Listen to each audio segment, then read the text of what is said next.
श्री कृष्ण जी से मैंने जो सीखा। आपको पता है कि संसार में जितनी भी जो ज्ञान की बातें हुई, कहीं तो किसी आश्रम में हुई कि चलो सब साथ बैठे हैं तो ज्ञान की बातें ही कर लें, शांति का माहौल है, चलो कुछ सीखने और सिखाने की बातें हो जाए।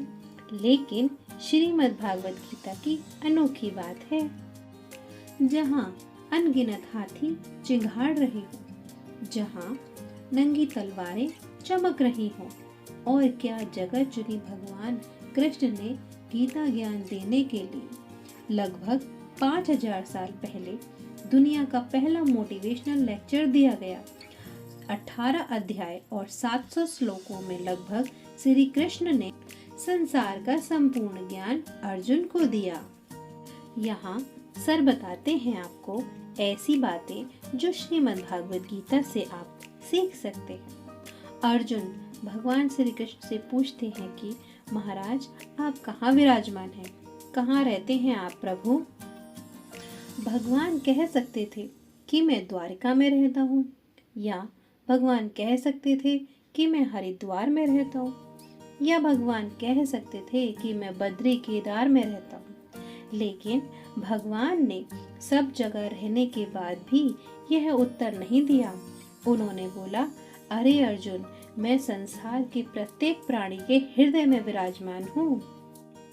जिस दिन इंसान को ये एहसास हो जाए कि वो मेरा ही अंश है, वो कभी भी छोटा नहीं समझेगा और खुद को जिंदगी में बड़ी से बड़ी चुनौतियों से हंसते हंसते टकरा जाएगा।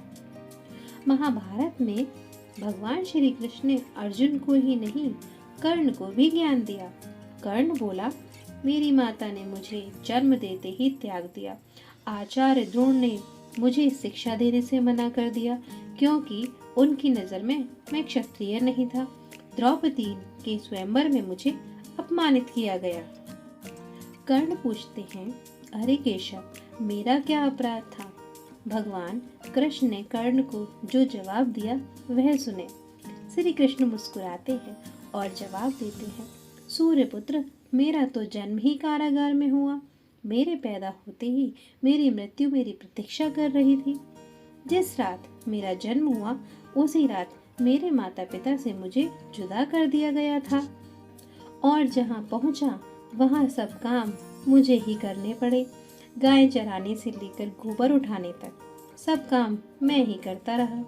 और तो और मेरा अपना सगा मामा ही मेरी जान का दुश्मन था। हर कदम पर चुनौतियाँ थी, अन्याय तो मेरे साथ भी हुआ था। कृष्णा कर्ण को समझाते हैं कि जीवन में आपका अपमान होता है, यह महत्वपूर्ण नहीं, महत्वपूर्ण यह है कि आप उस अपमान का जवाब कैसे देते हैं। कर्ण जीवन भर अपने अतीत की कड़वाहट से भरे रहे, लेकिन कृष्णा ने कभी अपने अतीत पर और आरोप नहीं लगाए।